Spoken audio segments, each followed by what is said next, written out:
আসসালামু আলাইকুম প্রিয় অডিয়েন্স, সবাই কেমন আছেন? আশা করছি সবাই ভালো আছেন।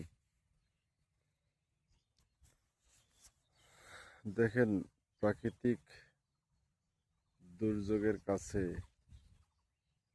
আমরা কতটা অসহায়।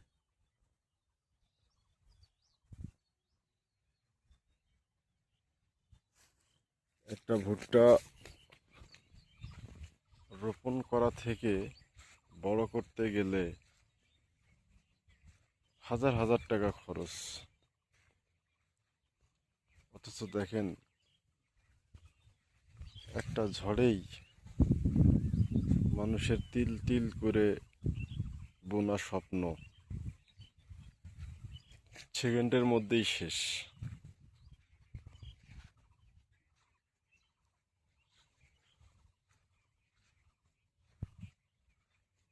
আসলে আল্লাহ চাইলে যে সবই সম্ভব, এটাই তার প্রমাণ। এত কিছু চোখের সামনে দেখার পরেও মানুষের হুঁশ হয় না। মানুষ একবার জন্মালে মরার কথা ভুলে যায়,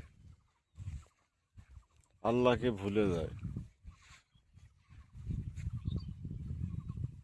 যে কারণেই আল্লাহ মাঝে মাঝে কিছু নজির দেখায় যে আসলে উনি চাইলে সব কিছুই করতে পারেন। এই কাজটা যদি কোনো মানুষের দ্বারা হইতো, মানুষ কি তাকে এতক্ষণ বাঁচিয়ে রাখতো? রাখতো না।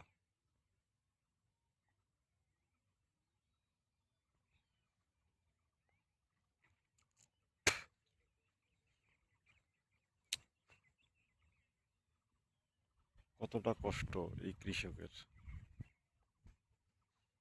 বর্তমান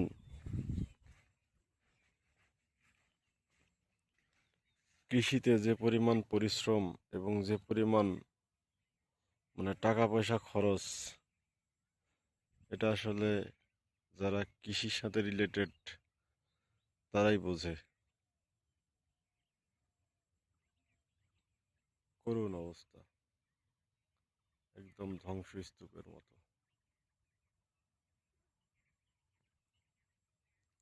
এত কিছু দেখার পরেও মানুষের হুঁশ হয় না। মানুষের হুঁশ হবে কবে? যে আসলে পৃথিবীতে কোনো কিছু স্থায়ী না, এবং কখনোই কোনো কিছু স্থায়ী হবে না। আল্লাহ চাইলে সেকেন্ডের মধ্যে সব কিছু ধ্বংস করে দিতে পারে। সবাইকে অসংখ্য ধন্যবাদ। আল্লাহ সবাইকে বুঝবার তৌফিক দান করুক।